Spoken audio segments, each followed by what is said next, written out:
Okay. The joke is on me. Don't paint my room pink. If because I do the things my way or the highway, I decide to do this segment with a funny t-shirt.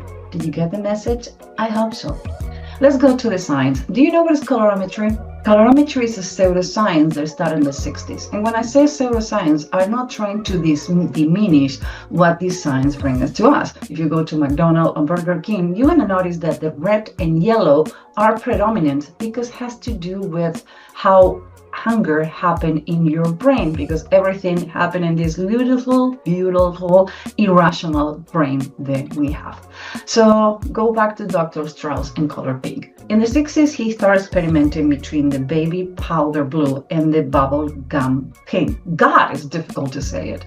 And he found out that when you expose people to the pink, people start getting calmer. So between 1960s and 1970s, he finally get authorization to go to the U.S. Naval jail in Seattle, and he moved his experiment there.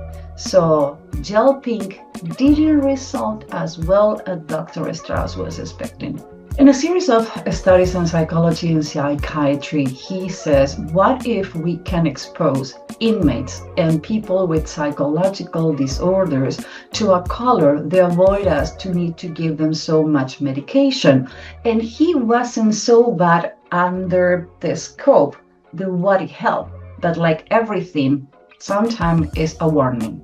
So on the gel, after exposing during 9 months to inmates that are either violent or aggressive for 15 minutes, he found out they get calm. But after 15 minutes, the initial calm become more aggressiveness than after.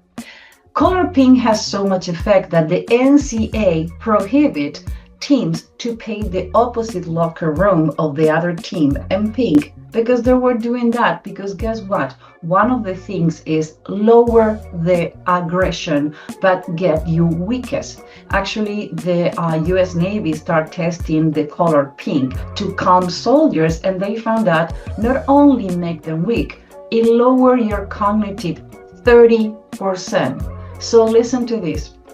You have your daughters or you have your team in a bubble gum pink room. For the first minutes, they're so calm, but for no apparent reason, they start getting more and more aggressive. So what happened with this, what I'm saying is, be careful when you get trends. Be careful when you're going to go with extreme colors, because sometimes instead to helping your team, you're making more damage. Again, bubblegum pink is great for 15 minutes, lower aggression, but the side effect is after 15 minutes, initial calm become aggression and lower your cognitive capabilities to be more productive, to be more intelligent, to be more active. For in 30% is too much the risk. If you want to know how your team is performing, or maybe why they're not performing as good as they used to, let us bring us to your company, because maybe you need a behavioral neuroscience to tell you, stop painting your wall pink.